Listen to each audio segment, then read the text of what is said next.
আজ আমি যাচ্ছি পুজো দিতে। হে এভরিওয়ান, তো আজ হচ্ছে শ্রাবণ মাসের দ্বিতীয় সোমবার। তো আজ আমি আমাদের এখানে বিখ্যাত বাবা ভোলেনাথের মন্দিরে যাচ্ছি। আমাদের বাড়ি থেকে 3 কিলোমিটার দূরে। তো হেঁটে হেঁটে যাচ্ছি। দেখো অনেকে বাঁক নিয়েও গেছে। ভোরবেলা রাত 2টো থেকেই চালু হয়। ভোর তো কমই বললাম, রাত 2টো থেকে এইখানে যাওয়া চালু হয়। তো এখানে গিয়ে আমি প্রসাদ কিনছি, দেখো। আর এই মাতাজিটা দেখো আমাকে কি সুন্দর করে টিপ পরিয়ে দিচ্ছে। আমি ভেবেছি আমাকে কপালেই পরাবে, এই দেখো গালেও পরিয়ে দিয়েছে। তার জন্য আমার খুব হাসি পাচ্ছিল যে আমাকে কেমন লাগবে। তোমরাই আমাকে কমেন্ট করে জানিও কেমন লাগছে। তারপরে এখানে দেখো ভীষণ বড় লাইন, আমি তো ভাবতেও পারিনি এত বড় লাইন। তো তোমরা এই মন্দিরটা কেউ চিনতে পেরেছো কিনা আমাকে একটু কমেন্ট করে জানিও। আর কেউ কি এসেছো কিনা সেটাও আমাকে একটু জানিও।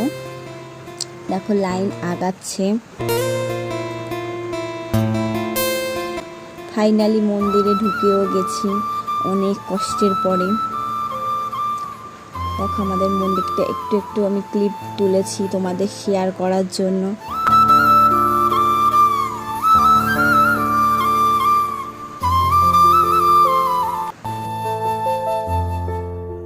দেখতেই পাচ্ছ কত ভিড় হয়েছে।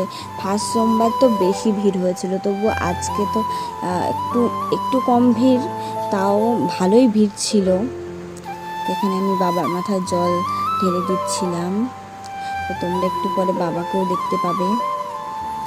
এই দেখো আমাদের বাবা গোপেশ্বর, এটা আমাদের গোপেশ্বর মন্দির। আমি কোনোদিনও এখানে পুজো দিতে গেলে কোনো প্রসাদ পাইনি, তো আজ আমাকে এখানে একটা প্রসাদ দিয়েছে বাবার কাছ থেকে।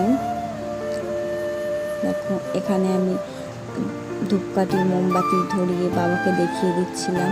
এদিকে আরও মন্দির আছে। ভিডিওটা কেমন লাগলো সেটা কমেন্ট করে জানাবে। আবারও দেখা হবে। রাধে রাধে।